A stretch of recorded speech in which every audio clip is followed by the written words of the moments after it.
नमस्कार। आप देख रहे हैं for all civil services concepts that matter. तो हम लोग समसामयिक घटना चक्र का ईयरली एडिशन 15 दिन में ख़त्म कर रहे हैं और आज है चौथी क्लास। 3 क्लासेस में हमने national affairs completely comprehensively cover कर लिए हैं घटना चक्र के। उसमें कई कुछ चीज़ें जुलाई और अगस्त 2025 की भी हमने देख ली हैं रिलेट करके, और कुछ जो चीज़ें छोड़ रखी थी वो भी हमने कवर कर ली हैं। अब बारी है इंटरनेशनल अफेयर्स की, इंटरनेशनल रिलेशंस IR। आइए इनको कवर करते हैं। पहली न्यूज़ है ईरान इज़राइल कॉन्फ्लिक्ट। अब देखिए, ईरान इज़राइल कॉन्फ्लिक्ट सुर्खियों में आप जानते ही हैं, बहुत ज़्यादा बना रहा है मल्टीपल रीज़न से। तो जून 2025 में इज़राइल ने ऑपरेशन राइजिंग लायन, एक हमला था ये, कोऑर्डिनेटेड एयर स्ट्राइक्स और ड्रोन अटैक्स का, किस पे? ईरान पे। ईरान की न्यूक्लियर साइट्स और मिलिट्री इंफ्रास्ट्रक्चर को इन्होंने अटैक किया। ठीक है, ध्यान रखिएगा, सिर्फ न्यूक्लियर साइट्स नहीं थी, मिलिट्री इंफ्रास्ट्रक्चर भी थे। ठीक है, तो इज़राइल ने ऑपरेशन राइजिंग लाइन शुरू किया ईरान पे। की टारगेट्स थे इज़राइल के नातान्ज यूरेनियम इनरिचमेंट फैसिलिटी, जो कि तेहरान में है। मिलिट्री बेसिस थे तबरीज़ के, और अंडरग्राउंड मिसाइल स्टोरेज था करमनशाह में। ये ईरान की साइट्स हैं। अब आपको देखना ये है कि इसमें न्यूक्लियर साइट तेहरान है, और मिलिट्री बेस तबरीज़ है, और यहाँ पे मिसाइल स्टोरेज का करमनशाह है। ठीक है, 3 साइट्स के नाम आप याद रख दीजिए। बेसिकली सबसे इंपॉर्टेंट इसमें तेहरान रहेगा, जो कि न्यूक्लियर साइट है। बाकी भी न्यूक्लियर साइट्स हम आगे देखेंगे। इन रिस्पॉन्स ईरान ने चलाया ऑपरेशन ट्रू प्रॉमिस 3। इन्होंने फायर करी बैलिस्टिक मिसाइल इजरायली टारगेट्स पे। कहाँ? जेरूसलम और तेल अवीव में। ठीक है, ये इजराइल में है। और देखिए साथ में फिर क्या होगा कि यूएस देखता तो रहेगा नहीं। यूएस हमेशा की तरह बहती गंगा में हाथ धोएगा और तीली भी छोड़ेगा। तो यूएस ज्वाइंस द फ्रे, direct strikes on Iranian nuclear strikes sites. तो देखिए, यूएस सीधे सीधे ईरान के न्यूक्लियर साइट्स पे स्ट्राइक करता है। वो कौन कौन सी हैं? फर्दो, नातान्स और इशाफान। ठीक है, तो तेहरान की हमने न्यूक्लियर फैसिलिटी देख ली थी। अब यहाँ 3 और हमने मेजर न्यूक्लियर साइट देखनी है ईरान की। फोर्दो, नाटान्स और ईशाफान, ये सब ईरान की साइट्स हैं, आपको याद रखना है। ठीक है, तो एयर स्ट्राइक्स हुई हैं precise using B-2 stealth bombers, ये यूएस ने करा है। Implication for India, threat to energy security. क्यों? क्योंकि सर देखिए, गल्फ में जब भी कुछ इस तरह की घटना होती है कि वॉर का एस्केलेशन होता है, तो स्ट्रेट ऑफ हॉर्मुज़ भी वहीं पर है, पर्शियन गल्फ भी वहीं पर है, इन पे फ़र्क पड़ता है। तो स्ट्रेट ऑफ हॉर्मुज़ से स्पेशली इंडिया का 2 मिलियन बैरल ऑयल्स डेली आता है। 2 मिलियन बैरल ऑयल्स लगभग डेली आता है स्ट्रेट ऑफ हॉर्मुज़ से। ये डिस्टर्ब हो जाएगा तो इसके रिpercussions ऑफ कोर्स होंगे ही। ठीक है, especially economic. Risk to Indian diaspora, launch of operation Sindhu. अब देखिए क्या है ये इंडियन डायस्पोरा, इंडिया का वहाँ पर ओवर 66% ऑफ इंडिया डायस्पोरा है गल्फ में। टोटल गल्फ कंट्रीज़ देखिए, गल्फ कंट्रीज़ ये सारी हो जाएंगी, UAE, Saudi Arabia, Kuwait, Qatar, Oman, Bahrain.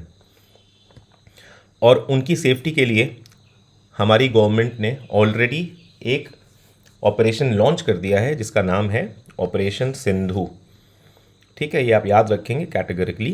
क्या करेगा? ये ध्यान रखेगा कि मिडिल ईस्ट में कैसे डेवलपमेंट्स हो रहे हैं गल्फ रीजन में, और कोऑर्डिनेट करेगा इंडियन एम्बेसी से फॉर टाइमली इवैक्यूएशन, इंश्योर करेगा सेफ्टी और इमरजेंसी रेपेट्रिएशन ऑफ इंडियन नेशनल्स।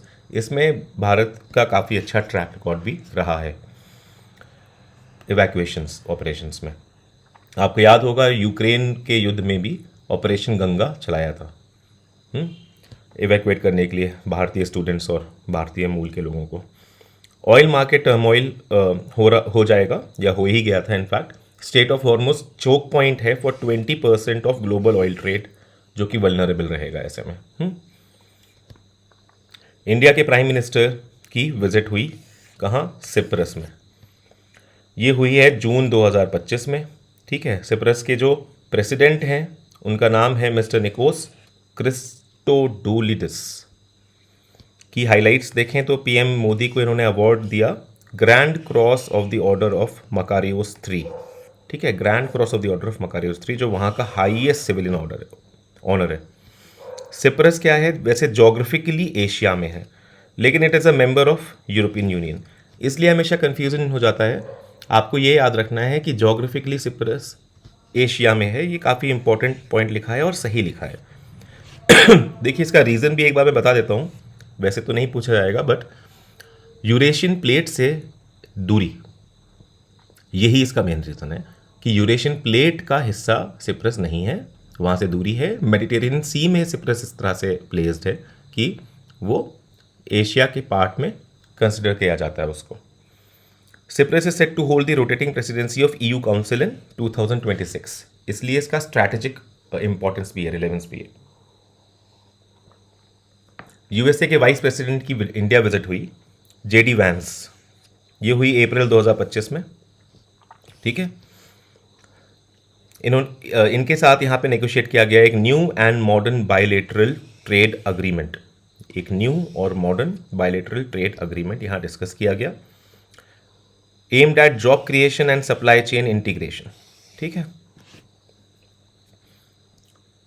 तो इसका मेन क्या था मकसद, जॉब क्रिएशन और सप्लाई चेन इंटीग्रेशन, ये आपको याद रखना है। एक न्यू और modern bilateral trade agreement US से नेगोशिएट हो रहा था ट्रेड में, और यूएस के वाइस प्रेसिडेंट जेडी वेंस की इंडिया विजिट हुई थी, उनके साथ ऐसा हुआ था। ये first major White House visit है अंडर प्रेसिडेंट ट्रम्प्स एडमिनिस्ट्रेशन, इसलिए और भी इंपॉर्टेंट हो जाता है, ठीक है। Visit aligns with the broader Indo Pacific strategies, particularly under the Quad framework. Bilateral trade volume जो है ओवर 150 बिलियन है 2024 में। यूएस देखिए पिछले 4 सालों से इंडिया का लार्जेस्ट ट्रेडिंग पार्टनर है, ठीक है, मैन्युफैक्चरिंग गुड्स में यूएस इंडिया का लार्जेस्ट ट्रेडिंग पार्टनर है, और 2024 में ये ट्रेड रही थी 150 बिलियन की, डॉलर 150 बिलियन की। अमिड वैंसेस विजिट, एक मेजर टेररिस्ट अटैक हुआ पहलगाम में, ठीक है। अब देखिए इनकी डेट आप देखेंगे तो 21 से 24 तारीख में अप्रैल में इन्होंने विजिट किया था 2025 में, और पहलगाम अटैक हुआ था 22 तारीख को, यानी कि 22 अप्रैल को, ठीक है, 22 अप्रैल को पहलगाम अटैक हुआ था। इंडिया के पीएम की विजिट श्रीलंका पे 6 अप्रैल 2025 को प्राइम मिनिस्टर मोदी श्रीलंका पहुंचे। ये उनकी 4th ऑफिशियल विजिट थी श्रीलंका में सिंस 2015, ठीक है। वहाँ पे इनको इनवाइट किया गया था बाय प्रेसिडेंट अनुरा कुमारा दिसनायाके, ये जो नए प्रेसिडेंट बने थे श्रीलंका के, उन्होंने, और इन्होंने आश्वासन दिया है कि हम लोग इंडिया के किसी भी फैसिलिटी या इंडिया के टूवर्ड्स हॉस्टाइल नहीं होंगे और कोऑपरेटिव रहेंगे सिक्योरिटी फ्रेमवर्क में, ठीक है, ये आपको याद रखना है।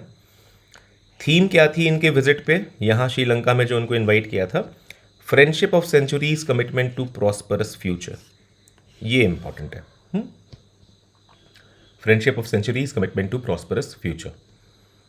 It aligns with India's Mahasagar vision, India के महासागर विजन से अलाइन करता है, क्योंकि श्रीलंका में देखिए स्ट्रैटेजिकली प्लेस्ड है, वहीं पे चाइना अपने स्ट्रिंग ऑफ पर्ल्स क्रिएट करता था घेर के जो इंडिया को, तो उसकी काउंटर स्ट्रैटेजी में इंडिया ने भी एक डायमंड नेकलेस टाइप का कुछ तैयार किया था।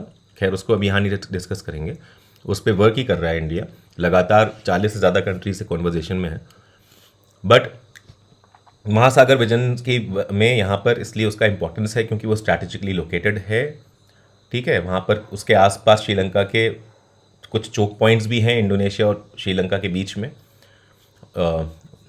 मैरीटाइम, और साथ में वहाँ के पोर्ट्स इसलिए बहुत ज़्यादा इंपॉर्टेंट हो जाते हैं। अब देखिए प्रधानमंत्री और प्रेसिडेंट दिसनायाके ने इनॉग्रेट किया, इन दोनों ने क्या इनॉग्रेट किया, माहो ओमंथाई रेलवे लाइन, जिसको इंडिया ने ही फंड किया था। माहो ओमंथाई रेलवे लाइन इनॉग्रेट करी। अनुराधापुरा सिग्नलिंग सिस्टम भी इन्होंने यहाँ पे अपग्रेड किया गया था इंडिया की हेल्प से।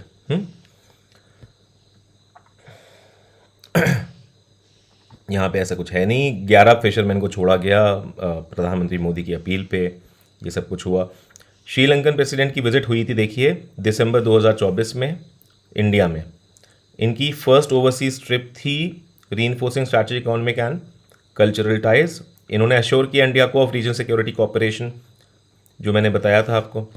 India's role in Sri Lanka's post 2022 economic recovery was acknowledged, ठीक है, क्योंकि इंडिया ने उनको $4 बिलियन एड और प्रोजेक्ट सपोर्ट दिया था 2022 में, जब श्रीलंका में त्रासदी हो गई थी और लोगों का एक तरह से रिबेलियन और अजीब सा कुछ केओस हो रहा था सोसाइटी में, तब इंडिया ने हेल्प दी थी उनको, इकोनॉमिक भी और प्रोजेक्ट सपोर्ट भी दिया था। Both side agree to move from debt to investment based, ठीक है, investment based ties and finalise debt restructuring MOU। तो इंडिया और श्रीलंका के बीच में क्या हो रहा है, एक डेट रीस्ट्रक्चरिंग MOU पे बात चल रही है। इस पे अग्रीमेंट हुआ है कि एक डेट रिस्ट्रक्चरिंग MOU पे हम करेंगे sign, and we'll move from debt to investment based ties, जिसमें हमारा ट्रेड ज़्यादा प्रॉस्परस होगा, हम आपस में प्रॉस्परस हो सकेंगे। इस तरह से इन्होंने डिस्कस किया developing Trincomalee as an energy hub. ये इंपॉर्टेंट है, ये याद रखना है। त्रिनकोमाली एक पोर्ट है, पोर्ट सिटी है श्रीलंका में, ठीक है, और अगर कोई भी पोर्ट इंडिया के हवाले आता है तो ये इंडिया के लिए बहुत एडवांटेजेस होगा। और इसको डिस्कस अगर हुआ है कि उसको हमें एक एनर्जी हब में भी करना है कन्वर्ट, तो वहाँ पे इंडिया की चीज़ों का प्रेजेंस होना मायने रखता है। इंडिया अंगोला रिलेशंस की बात करते हैं, ये इंपॉर्टेंट रहेगा इंडिया अंगोला रिलेशंस। तो मई 3, 2025 में प्रेसिडेंट मुर्मू ने होस्ट किया अंगोलन प्रेसिडेंट जोआओ लोरेंको को, ठीक है, जोआओ लोरेंको अंगोलन प्रेसिडेंट है। ये उनकी फर्स्ट स्टेट विजिट थी इंडिया में 40 इयर्स ऑफ डिप्लोमेटिक टाइज के मौके पे, ठीक है, इनकी फर्स्ट विजिट थी इंडिया में, और 40 साल हो गए डिप्लोमेटिक टाइज को तब इस मौके पे। सॉरी। डिफेंस कॉपरेशन हुआ, India extended $200 million line of credit, India ने $200 मिलियन लाइन ऑफ क्रेडिट को एक्सटेंड किया to modernise Angola's Soviet origin military equipment including Sukhoi 30 jets under India Sagar vision, जो security and growth for all in the region Sagar policy India की है, उसके under. Railway and infrastructure, India offered support to connect Angola's 3 की railway lines including 1 along with Lobito corridor. तो Lobito corridor जो है ये it is backed by US and EU। क्यों? क्योंकि US का PGII प्रोजेक्ट के अंडर इस पे काम चल रहा है। देखिए लोबितो कॉरिडोर क्या है, ये एक प्रोजेक्ट है जो कनेक्ट करता है एटलांटिक कोस्ट को through the port of Lobito in Angola to the resource rich mining regions of Democratic Republic of Congo यानी DRC एंड जाम्बिया।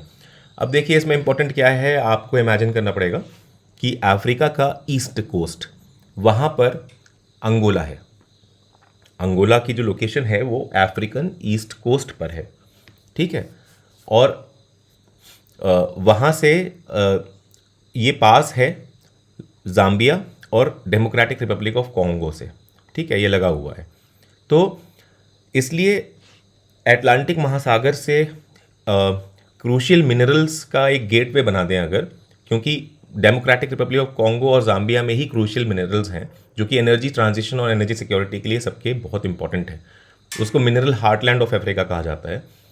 वहाँ स्पेशली कॉपर और कोबाल्ट की बहुत ज़्यादा माइनिंग अच्छी है, अवेलेबिलिटी है, रिसोर्सफुल है, और लोबिटो कॉरिडोर का सिग्निफिकेंस भी यही है। साथ ही लोबिटो कॉरिडोर जो PGII में के अंतर्गत बनाया जा रहा है, यानी कि partnership for global infrastructure and investment, जो US ने 2021 में लॉन्च किया था, ठीक है, तो ये डिज़ाइन है to counter China's Belt and Road Initiative in Central Africa. Central Africa में ये सब चीज़ें हो रही हैं और ये बहुत इंपॉर्टेंट है, आप याद रखिएगा। This alliance with the global connectivity goals like IMEC। अब IMEC क्या है? India middle east Europe economic corridor. और क्यों इसका इंपॉर्टेंस बढ़ जाता है देखते हैं। तो देखिए IMEC एक strategic multi modal connectivity initiative है जिसको लॉन्च किया था through a MOU during G20 summit 2023 in New Delhi. Signatories इसके हैं India, US, Saudi Arabia, UAE, France, Germany, Italy और यूरोपियन यूनियन। आपको इनके नाम याद रखने पड़ेंगे। IMEC इंपॉर्टेंट है, पिछली बार भी इंपॉर्टेंट था बट आया नहीं, बट वो हमेशा इंपॉर्टेंट रहेगा। Initiative is a part of Partnership for Global Infrastructure and Investment PGI launched by G7 in 2021. 2021 में लॉन्च किया था G7 में. IMEC seeks to position itself as a viable alternative to China's Belt and Road Initiative BRI by promoting transparent, sustainable and debt-free infrastructure without compromising national sovereignty. ठीक है, आपको ध्यान रखना है, सस्टेनेबल डेट फ्री इंफ्रास्ट्रक्चर कर रहा है provide transparent वे में without compromising the national sovereignty unlike belt and Road initiative of China. ये इसका एडवांटेज है. कॉरिडोर सेगमेंट्स क्या रहेंगे, इसके दो पार्ट होंगे. एक ईस्टर्न कॉरिडोर जो कि इंडिया से गल्फ के रीजन तक, आपको पता है कि समुद्र है ना, अरेबियन सी है, वहाँ से वाया शिप ही ट्रैवल होगा. और सिर्फ ट्रैवलिंग की बात नहीं है, इसमें energy lines, electricity wires, cables, सब कुछ इंक्लूडेड है.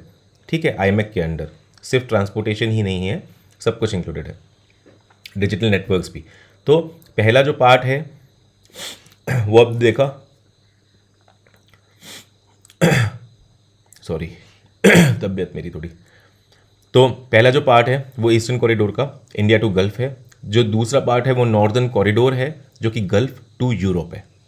ओके, तो आपको ध्यान रखना है. नॉर्दर्न टू, देखिए जो ईस्टर्न कॉरिडोर था इंडिया टू गल्फ का, ये इंडिया से सऊदी अरेबिया को कनेक्ट करता है. ओके, और वहाँ पर भी वो किसके थ्रू कनेक्ट करेगा, ओमान. तो इस तरह से कनेक्ट होता है और आगे फिर वो फर्दर कनेक्ट हो जा रहा है आपके नॉर्दर्न कॉरिडोर में जब वो सीधे यूरोप में पहुँच रहा है.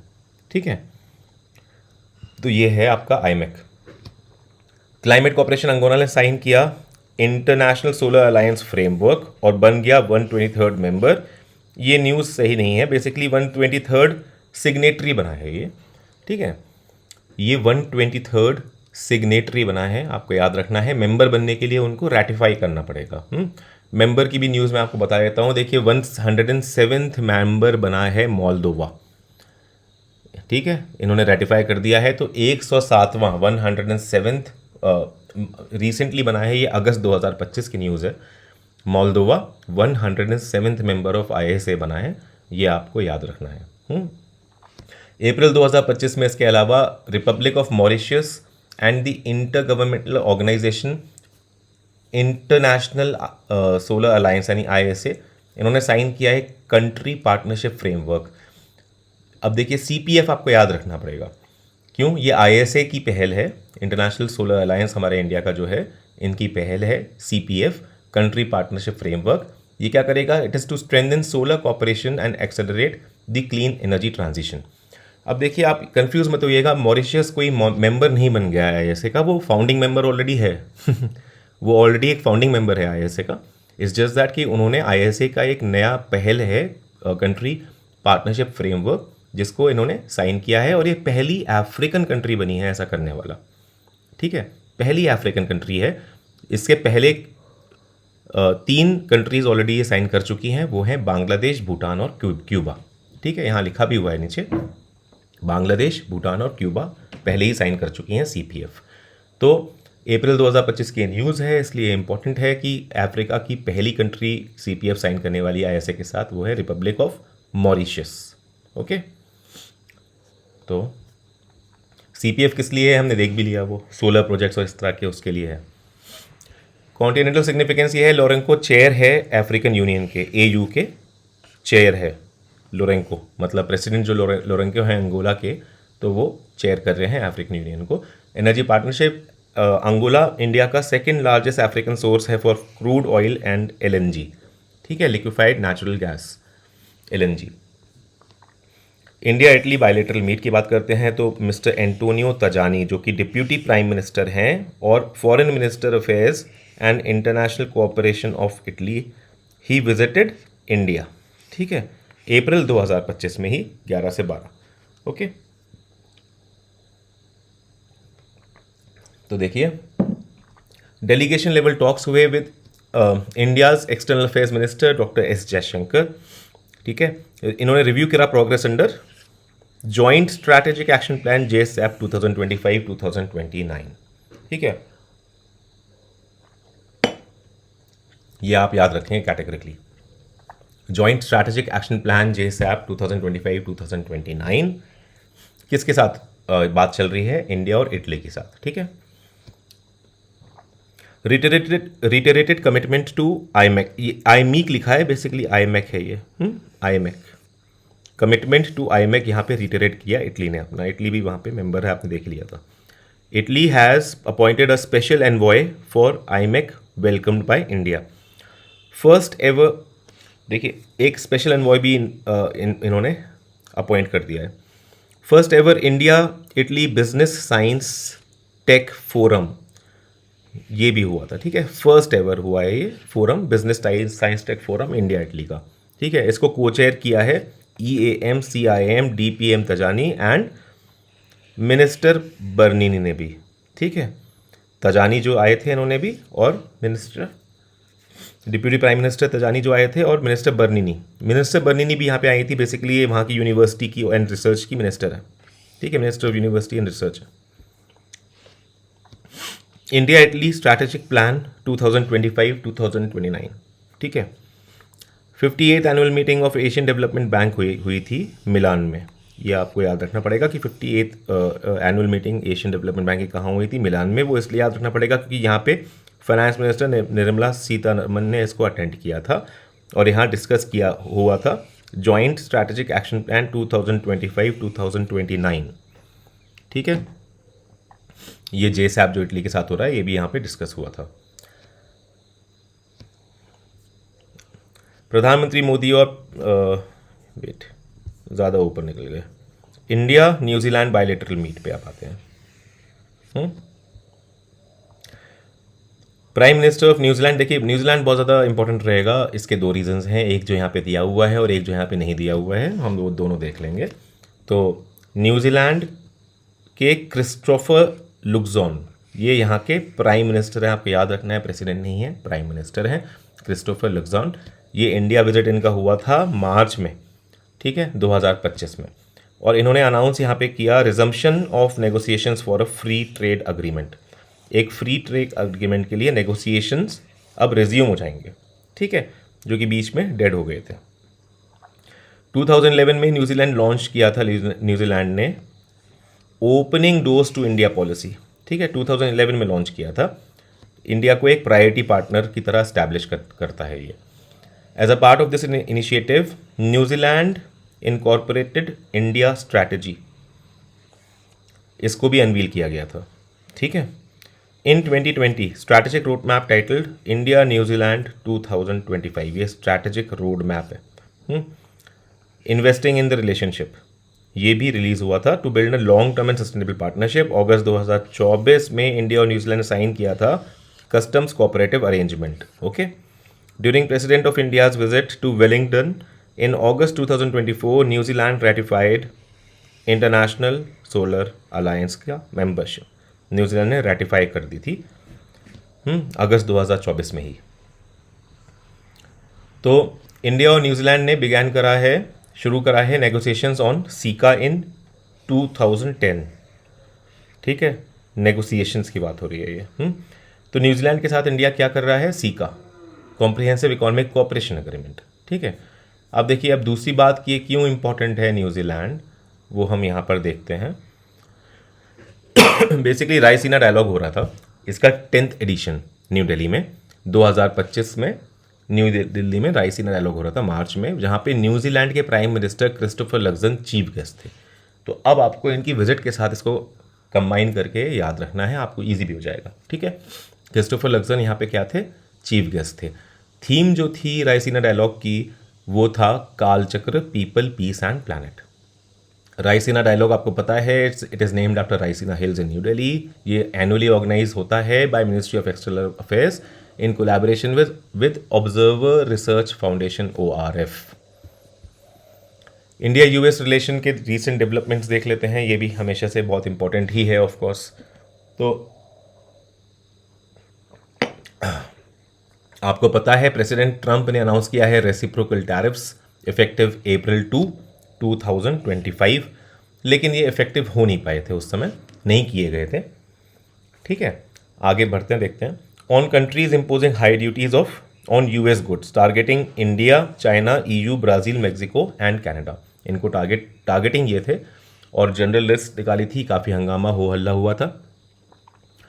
ट्रंप ने मार्क किया ये day as liberation day for US, ये आपको याद रखना पड़ेगा, ठीक है। लिबरेशन डे फॉर यूएस जो ट्रंप ने मार्क किया वो एक्चुअली क्या है, वो रिलेटेड है ये रेसिप्रोकल टैरिफ्स से जो यूएस ने कई कंट्रीज़ पे लगाए हैं। अब देखिए ये रेसिप्रोकल हैं, इसका मतलब ये कंट्रीज़ ऑलरेडी यूएस के गुड्स पे बहुत टैरिफ लगा रही होंगी, तो इसलिए अब यूएस ने उसके रिटेलिएशन में टैरिफ लगाया है। हालांकि it was a dumb move by US. Trump ने अनाउंस किया पहले 26%, ठीक है, पहले इन्होंने 26% किया, ये आपको याद नहीं रखना है। इंडियन इंपोर्ट्स पे 26% टैक्स अनाउंस किया, इसको लेकिन उन्होंने रोक दिया, अब लगाया नहीं 90 दिन तक। फिर 9 जुलाई को इन्होंने टैक्स लगाया, ठीक है, लेकिन ये टैक्स उन्होंने 26 नहीं 25% का लगाया था, ठीक है, 25% का लगाया था, यहाँ पे लिखा नहीं है। Announcement aimed at addressing trade imbalances. Trump ने क्रिटिसाइज किया इंडिया के high tariff, specially in the automobile sector, जहाँ पे ड्यूटी एक्सीड करी थी 100%। ऑटोमोबाइल सेक्टर में यूएसए के लिए ड्यूटी एक्सीड करती थी 100%, ठीक है, इसलिए ट्रंप ने इसको क्रिटिसाइज किया इंडिया की इस पॉलिसी को। India also impose tariffs of 30 to 70% on various US products, इसलिए ट्रंप ने इंडिया को क्या बोला है, tariff king, a big abuser in trade policies, ये सब बोला था, ठीक है। अब एक बार यहाँ पे ये देख लेते हैं कि हुआ क्या था क्रम इवेंट्स का। 9 जुलाई 2025 में यूएस ने इम्पोज किया एक टैरिफ ऑफ 25% ऑन इंडिया, जो मैंने बताया 25%, ठीक है। लेटर ऑन 6 अगस्त को यूएस ने, अभी 6 अगस्त 2025 की बात हो रही है, यूएस ने इम्पोज किया 25% एडिशनल टैरिफ ऑन इंडिया। तो अब इफेक्टिवली कितना हो गया टोटल टैरिफ, 50%। अगर आपको ना पता हो, वैसे तो पता ही होगा, सुर्खियों में रहा है, टोटल टैरिफ हो गया 50%, making America the highest tariff destination globally for Indian goods. तो 50% का टैरिफ इफेक्टिव है 27 अगस्त 2025 से, ठीक है, 27 अगस्त से। इंडिया का काउंटर मेजर देखिए, एज इंडिया के काउंटर मेजर क्या है, पहला ये है कि इंडिया ने अनाउंस किया dedicated outreach programmes in 40 key markets including the UK, Japan, South Korea, to boost textile exports. सबसे पहले टेक्सटाइल में काम किया इंडिया ने कि टेक्सटाइल के एक्सपोर्ट्स हम बूस्ट करेंगे। ये प्लान एम करता है to position India as a reliable supplier of sustainable and innovative textile products with export promotion councils and Indian missions playing a lead role. फिर इंडिया ने प्लान किया एक 20,000 करोड़ रुपए का export promotion mission to offset US tariff impact, ठीक है, ये आप याद रखेंगे। ये इंडिया प्लान कर रहा है, अभी बहुत फॉर्मली लॉन्च नहीं हुआ है, लेकिन इस पे काम बहुत तेज़ी से चल रहा है। 20,000 करोड़ रुपए का एक्सपोर्ट प्रमोशन मिशन। तो ये मिशन फोकस करेगा 5 के एरियाज़ पे, trade finance, non trade finance, including regulation, standards and market access, ना कि आप ईज ऑफ डूइंग बिजनेस बढ़ा दें। नॉन ट्रेड फाइनेंस मतलब यहाँ से आप ये वाले रेगुलेट कर लें बेटर तरीके से, यहाँ से रिस्ट्रिक्शन रिमूव कर दें, वो सब नॉन ट्रेड फाइनेंस में आ जाते हैं कि नॉन ट्रेड बैरियर्स को भी आप रिमूव कर रहे हो या इस तरह का कुछ रेगुलेटरी वर्क कर रहे हो। फिर improving global recognition of brand India, फिर creating e commerce hubs and warehousing and streamlining trade facilitation, ये 5 इसके कॉम्पोनेंट्स रहेंगे। अब देखते हैं आगे, gold card visa for US citizenship. Donald Trump ने अनाउंस किया है गोल्ड कार्ड वीज़ा, जो अलाउ करता है फॉरेन इन्वेस्टर्स को to buy a pathway to American citizenship for $5 million. कितना? $5 मिलियन, 43.5 करोड़ रुपीस का। तो ये इन्होंने यहाँ पे लॉन्च कर दिया है यूएस ने, प्रेसिडेंट ने। ये रिप्लेस करेगा एग्जिस्टिंग EB-5 वीज़ा को, ये आपको याद रखना है, ठीक है। गोल्ड कार्ड वीज़ा रिप्लेस करेगा यूएस के EB-5 वीज़ा को, जो कि पहले रिक्वायर क्या करता था, $800,000 टू $1 मिलियन, यानी 7 से 8.7 करोड़ रुपए। और ये साथ में इसके एक और वो था प्रोविजन कि along with creation of at least 10 jobs in the US, ये इसका प्रोविजन था और काफ़ी अच्छा प्रोविजन था कि भाई आप सिर्फ वीज़ा लेके इतना हैवी इन्वेस्टमेंट के लिए हम लोगों को पैसा देके आ रहे हो और साथ में कुछ जॉब भी तो क्रिएट करो, तब तो इस वीज़ा की कोई बात भी है, इतने हाई वैल्यू वीज़ा की, अगर आप इतने हाई नेटवर्थ इंडिविजुअल आप हो। बट अब वो थोड़ा सा सेंसलेस हो गया है। इन्होंने प्रेसिडेंट ट्रंप ने नया जो गोल्ड कार्ड वीज़ा लाए हैं, उन्होंने ये जॉब क्रिएशन रिक्वायरमेंट हटा दिया है। ठीक है, now there is no job creation requirement unlike the EB-5 visa. बस ये वेल्दी और सक्सेसफुल इंडिविजुअल्स को टारगेट करेगा, चाहे वो एथिकली जैसे भी हों और कंट्री को बर्बाद करने क्यों ना घुस रहे हों।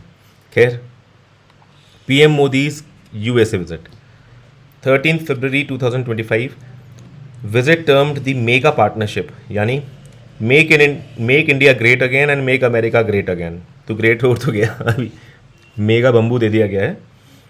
The visit termed mega partnership, ये आपको ध्यान रखना है, मेगा पार्टनरशिप का क्या मतलब था। Make India great again and make America great again. ठीक है, फरवरी 2025 में जो विजिट हुई थी, इन सबसे पहले की बात है, प्रधानमंत्री मोदी की अमेरिका में, वहाँ पर इसको काफ़ी बोलबाला गया था। बायलैटरल ट्रेड टारगेट था इंडिया US का, एम करता है double the trade to $500 billion by 2030। ठीक है, स्ट्रैटेजिक सेक्टर्स हैं AI, सेमीकंडक्टर्स और क्रिटिकल मिनरल्स। एनर्जी और military imports India to increase purchases of US oil, gas and military equipment. F-35 stealth frigate deal, stealth fighter deal. ठीक है, basically US cell करेगा F-35 jets to India, और ये trade imbalance को भी कहीं ना कहीं पे ठीक करेगा। 10-year defence road map, plans for को प्रोडक्शन ऑफ जेट इंजन्स। ठीक है, तो को प्रोडक्शन ऑफ जेट इंजन्स पे भी प्लान है। अब आते हैं डेनमार्क इंडिया ग्रीन पार्टनरशिप पे। ठीक है, यहाँ तो हो गया। डेनमार्क इंडिया ग्रीन पार्टनरशिप बहुत ज़्यादा इंपॉर्टेंट रहेगा, स्पेशली इसमें GSP एक आएगा टर्म, वो ज़्यादा इंपॉर्टेंट रहेगा, उससे रिलेटेड दूसरे इवेंट्स भी होंगे। फरवरी 2025 में डेनमार्क ने लॉन्च किया था green transition alliance India, GTAI। ठीक है, ये फरवरी 2025 की बात है। Green transition alliance India Denmark ने लॉन्च किया था to enhance cooperation with India on sustainable energy solutions. ठीक है, इसका क्या है, क्यों लॉन्च किया था, इन्हांस कॉपरेशन विद इंडिया, किस चीज़ में, ऑन सस्टेनेबल एनर्जी सॉल्यूशंस में। डेनमार्क और इंडिया ने असल में ग्रीन स्ट्रैटेजिक पार्टनरशिप इस्टेब्लिश करी थी इन 2020, और उसी के अंतर्गत ये GTAI भी, जो ग्रीन ट्रांजिशन अलायंस इंडिया है, उसको लॉन्च किया गया है। ठीक है, उसी के अंतर्गत ग्रीन स्ट्रैटेजिक पार्टनरशिप के अंतर्गत जो 2020 में इंडिया और डेनमार्क ने लॉन्च करी थी, एस्टैब्लिश करी थी।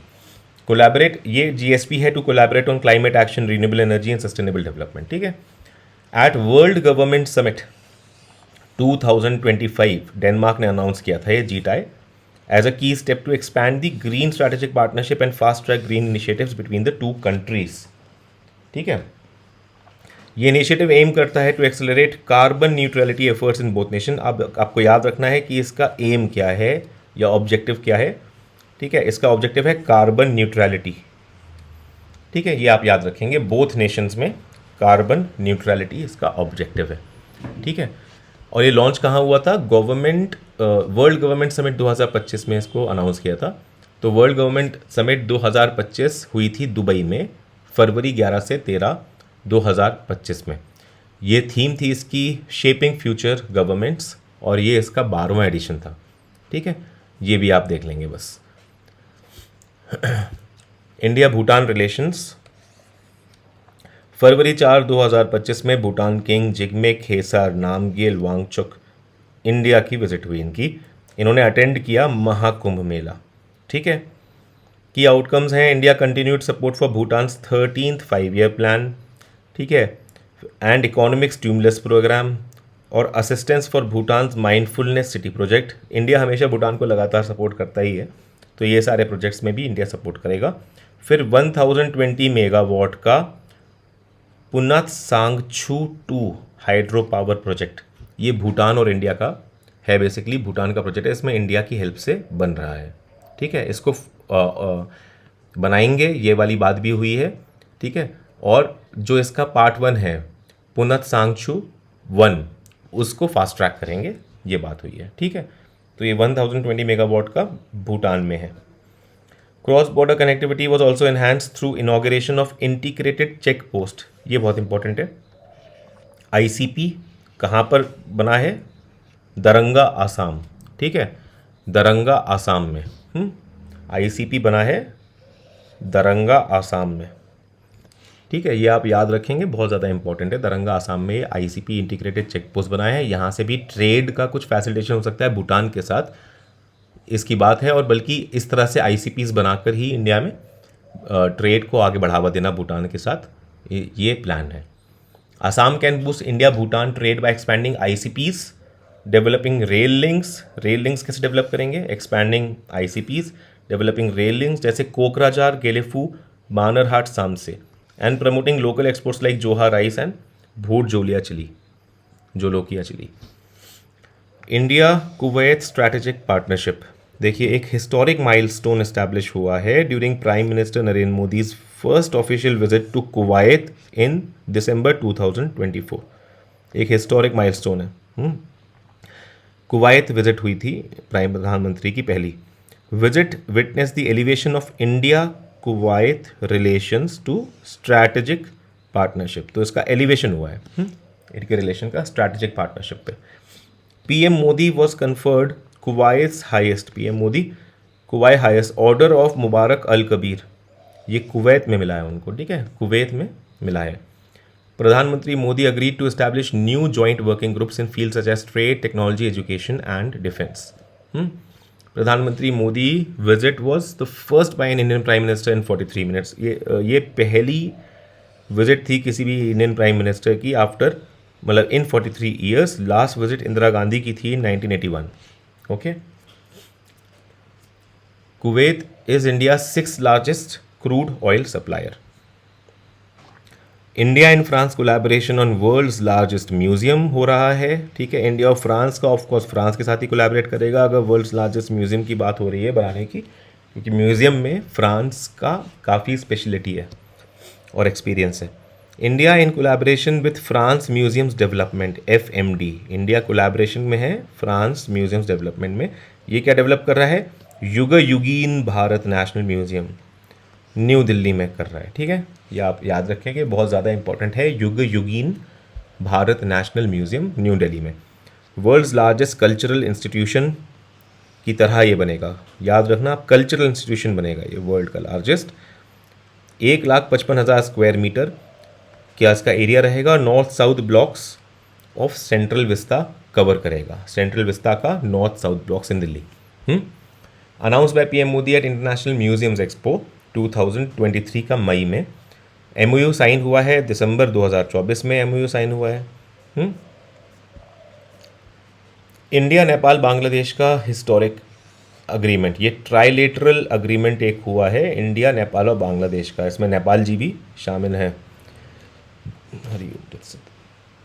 अक्टूबर 2024 में एक हिस्टोरिक ट्राइलेटरल अग्रीमेंट, ठीक है, to facilitate cross border electricity trade. अब आपको ध्यान रखना है कि इंडिया नेपाल बांग्लादेश का जो ये ट्राइलेटरल अग्रीमेंट हुआ है अक्टूबर 2024 में, ये किस लिए है? ये है facilitation of cross border electricity trade, ठीक है।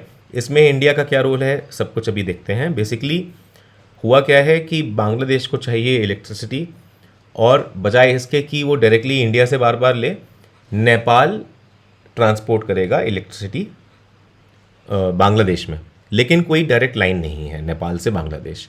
इसलिए भारत की Dhalkebar Muzaffarpur cross border transmission line को यूज़ करा जाएगा, ठीक है। 400 kV की Dhalkebar Muzaffarpur cross border transmission line जो इंडिया की है, उसको यूज़ किया जाएगा ट्रांसपोर्ट करने के लिए।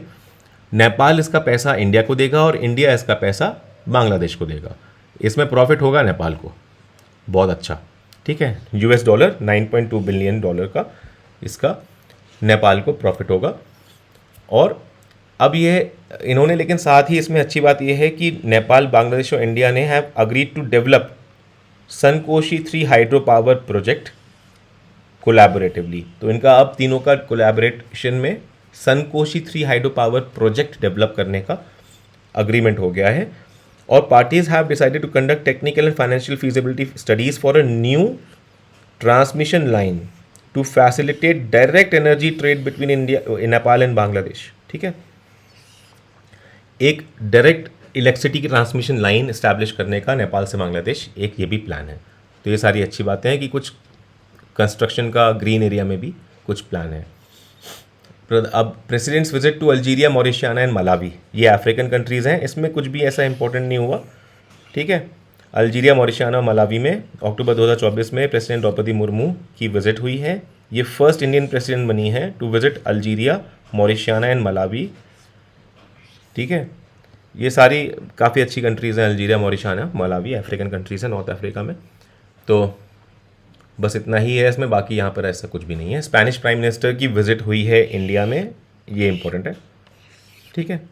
Spanish prime minister Pedro Sanchez, अक्टूबर 2024 में इनकी विजिट हुई है। की स्ट्रैटेजिक और कल्चरल अग्रीमेंट्स हुए हैं ये, और प्रधानमंत्री मोदी इन्होंने जॉइंटली इनॉग्रेट किया है भारत का पहला private military aircraft final assembly line C-295। C-295 अगर आ जाए कि क्या था, तो स्पेन और इंडिया ने जॉइंटली इनॉग्रेट किया इंडिया का फर्स्ट प्राइवेट मिलिट्री एयरक्राफ्ट की फाइनल असेंबली लाइन, जहाँ पे वो बनेंगे, असेंबल होंगे मतलब, ठीक है। कंपोनेंट्स आते हैं चाहे जिस भी देश से आए, उनकी असेंबली होके बनती है, जैसे गाड़ियाँ बनती हैं असेंबली होके, वैसी असेंबली होगी इनकी प्राइवेट मिलिट्री एयरक्राफ्ट की। उनकी असेंबली लाइन है C-295।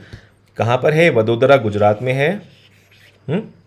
और ये एक टाटा एयरबस स्पेन कोलैबोरेशन है, ठीक है। स्पेन का एयरबस और इंडिया का टाटा, तो Tata airbus Spain collaboration. Bilateral agreement में MOU साइन हुए हैं, rail transport, customs cooperation, cultural exchange program 2024-2028, 2026 के डेजिग्नेशन किया गया 2026 को डेजिग्नेट किया गया है as India Spain year of culture, tourism and AI। ये आप याद रखेंगे।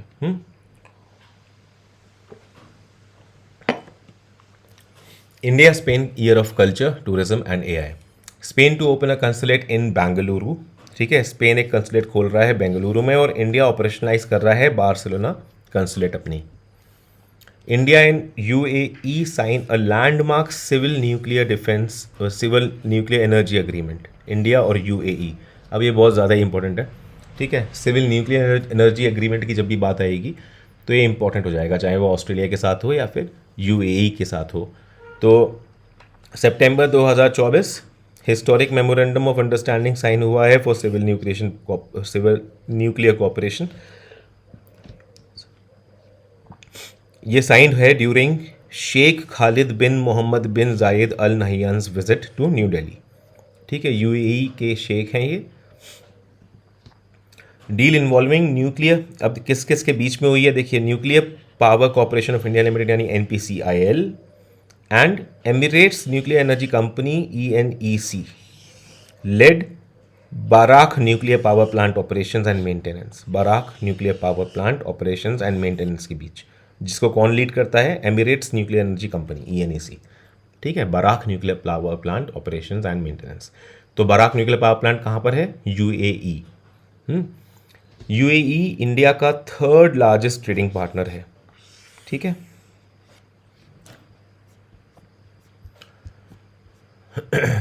This is the first such agreement between the two nations for commitment है इसका to peaceful use of energy, nuclear energy, ठीक है। लॉन्ग टर्म LNG सप्लाई पे भी MOU हुआ है, लॉन्ग टर्म एनर्जी सप्लाई पे MOU हुआ है between Abu Dhabi National Oil Company and Indian Oil Corporation Limited, ठीक है। UAE one of the world's largest oil exporters हैं, plays a crucial role in ensuring India's energy security. Food park development में भी एक MOU हुआ है भारत की government of Gujarat के साथ और Abu Dhabi developmental holding company PJSC ADQ, ठीक है, इनके बीच में। प्रधानमंत्री on official visit to Brunei, तो देखिए मोदी जी ब्रूने भी पहुंच गए थे सितंबर 2024 में। बंदर सेरी बागवान जो कैपिटल है ब्रूने का, वहाँ पे इनकी ऑफिशियल विजिट थी at the invitation of Sultan Haji Hassan Bolkiah, ठीक है। ये फर्स्ट एवर बायलेटरल विजिट थी by an Indian prime minister to Brunei, ठीक है। पहली बार कोई Indian prime minister Brunei visit पे गए। तो ये 40th anniversary of the establishment of diplomatic ties between India and Brunei का भी इवेंट था, ठीक है। 40 साल हो गए थे यहाँ पे, जैसे अंगोला के हो गए थे 40 साल, तब अंगोला के यहाँ पे आए थे, और प्रधानमंत्री हमारे वहाँ पर गए हैं ब्रूने, 40 साल ऑफ डिप्लोमेटाइज होने पे। प्रधानमंत्री नरेंद्र मोदी ने इनॉग्रेट वहाँ पे किया है, क्या इनॉग्रेट किया है इन्होंने, chancery premises of high commission of India in ब्रूने। ठीक है। प्राइम मिनिस्टर नरेंद्र मोदी ने विजिट किया है ओमर अली सैफुद्दीन मॉस्क। अब देखिए ओमर अली सैफुद्दीन मॉस्क कहाँ पर है, बंदर सेरी बागावंत, जो कैपिटल है ब्रूने का, वहाँ पर है। प्रधानमंत्री मोदी की यूक्रेन विजिट के बारे में बात करें तो अगस्त 2024 में करी थी इन्होंने, ये फर्स्ट एवर विजिट थी by Indian prime minister Ukraine since diplomatic relations were made. ठीक है, जब से डिप्लोमेटिक रिलेशंस वर इस्टेब्लिश्ड 1992 से, तो फर्स्ट एवर विजिट थी तब से अब तक की। मोदी और जेलेंस्की जो हैं इन्होंने विजिट किया महात्मा गांधी की statue in oasis of peace park में, जो कि कीव में है। ठीक है, यूक्रेन के कीव में है। प्रधानमंत्री मोदी प्रेजेंटेड फॉर भीष्म। ठीक है, भीष्म क्या है, बेसिकली हेल्थ क्यूब्स हैं। ठीक है, भारत हेल्थ इनिशिएटिव फॉर सहयोग हित एंड मैत्री क्यूब्स, फुल फॉर्म याद रखेंगे आप। ठीक है, पुरानी न्यूज़ हो गई है लेकिन अभी भी इंपॉर्टेंट रहेगी, खैर भरोसा नहीं है कब क्या पूछ लें। तो Bhishma cube consist of medicine and equipment for the first line of care. ठीक है, फर्स्ट लाइन ऑफ केयर के मेडिसिन और इक्विपमेंट यहाँ होते हैं for all kinds of injuries and medical situations, all kinds of injuries and medical situations. Okay, it also includes surgical equipment for basic operation room. ठीक है, it can manage 10 to 15 basic surgeries per day. Prime minister visit to Poland, prime minister की Poland visit अगस्त 2024 में पहली visit है by an Indian prime minister Poland in past, first Indian prime minister की past 45 years में first visit है। Modi met with Donald Tusk, prime minister of Poland. ठीक है, two leaders upgraded India Poland relations to, upgradation हुआ है India Poland relations का strategic partnership में। प्रधानमंत्री मोदी ने अनाउंस किया द लॉन्च ऑफ जम साहेब मेमोरियल यूथ एक्सचेंज प्रोग्राम। ठीक है, ये पोलैंड के साथ है। इन्होंने ये क्या करेगा, इनवाइट करेगा 20 पोलिश यूथ को इंडिया में हर साल। इंडिया का first GI tagged fig juice exported to Poland. ठीक है, फिग्स जानते हैं ना आप, अंजीर जो होती है, तो इंडिया का पहला GI tagged fig juice Poland में एक्सपोर्ट हुआ है। ठीक है, आपको याद रखना है ये कहाँ का फिग है, जो अगर जीआई टैग है तो ये पुणे का है। ठीक है, पुरंदर फिग कहते हैं इसको, पुणे का। इसका स्वीट टेस्ट होता है, वाइब्रेंट वायलेट कलर होता है इसका। ठीक है, वायलेट कलर होता है और साइज इसका लार्जर होता है than average fig. India and Denmark collaborates on clean river initiative. अब देखिए, इंडिया एंड डेनमार्क में हमने अभी जीटाई की बात करी थी, जो कि लॉन्च हुआ था जीएसपी के अंडर, है ना। जीएसपी 2020 में साइन हुआ था। मैं आपको फिर दिखा देता हूँ यहाँ पे, ये दोनों न्यूज़ साथ में ही देखने की इम्पोर्टेंस रहेगा। ये रहा, हमने देखा था कि डेनमार्क ने लॉन्च किया था ग्रीन ट्रांजिशन अलायंस इंडिया, जीटाई, है ना, सस्टेनेबल एनर्जी सॉल्यूशंस के लिए, और ये लॉन्च किया था अंडर ग्रीन एनर्जी पार्टनरशिप यानी जीएसपी इन 2020। दिख रहा है ना आपको, जीएसपी इन 2020। तो बेसिकली जीएसपी के अंडर ही एक और चीज़ हुई है यहाँ पे, India Denmark collaborate on clean river initiative to establish smart laboratory on clean rivers, SLCR। ये बहुत ही इंपॉर्टेंट है रिवर क्लीनिंग पे, SLCR। ये कहाँ हो रहा है एस्टैब्लिश, वाराणसी में।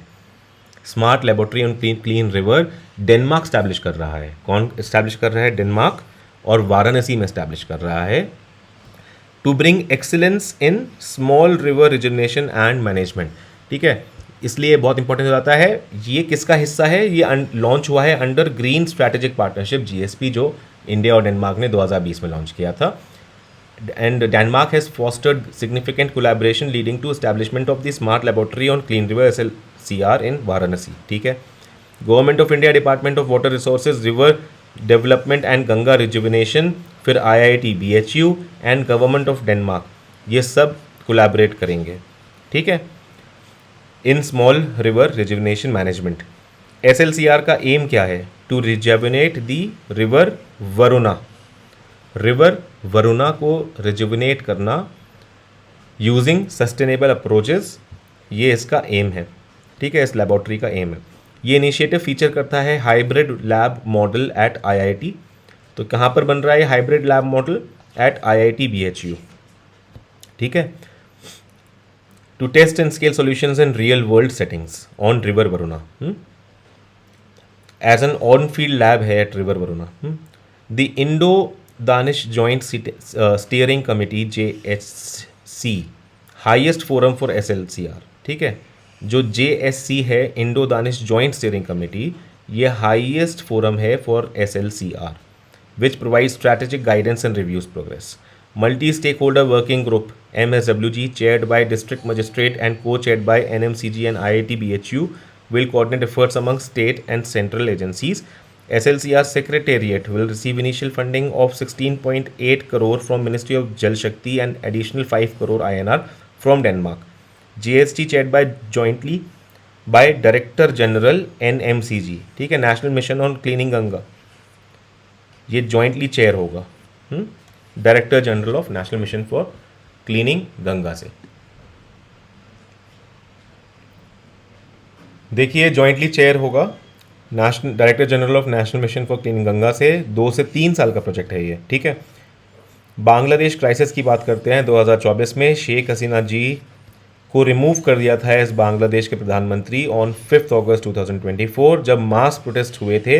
ये मास प्रोटेस्ट किस लिए हुए थे आपको पता ही होगा, 30% जॉब कोटा के चक्कर में हुए थे, ऑथोरिटेरियन रूल के चक्कर में हुए थे, और इकोनॉमिक डिस्ट्रेस जो पोस्ट कोविड आ गया था उसका impact on devaluation of currency और जॉब स्कैर्सिटी, इन सब ये सब रीजंस थे, ठीक है। हुआ क्या रिजल्टेंटली, ये इतना ज़्यादा बढ़ गया था हंगामा कि शेख हसीना को इंडिया फ्लाई करना पड़ा। तो इंडिया आकर वो उन्होंने सेफ हेवन ले लिया। तब तक बांग्लादेश में एक इंटरिम गवर्नमेंट बना दी है, वहाँ की मिलिट्री ने, आर्मी ने बैक किया है नोबेल लॉरेट मोहम्मद यूनुस को, ठीक है। माइक्रो फाइनेंसिंग के जो जनक हैं मोहम्मद यूनुस, और नोबेल लॉरेट भी हैं, इनको वहाँ का इनको लेके इंटरिम गवर्नमेंट बना दी है। अब ये वहाँ के एक्टिंग प्राइम मिनिस्टर होंगे। India a long time ally of Hasina now navigates shifting relations, ठीक है। अब आगे देखेंगे हम समिट्स एंड कॉन्फ्रेंसेस। तो आज के 1 घंटे के क्लास में बस इतना ही।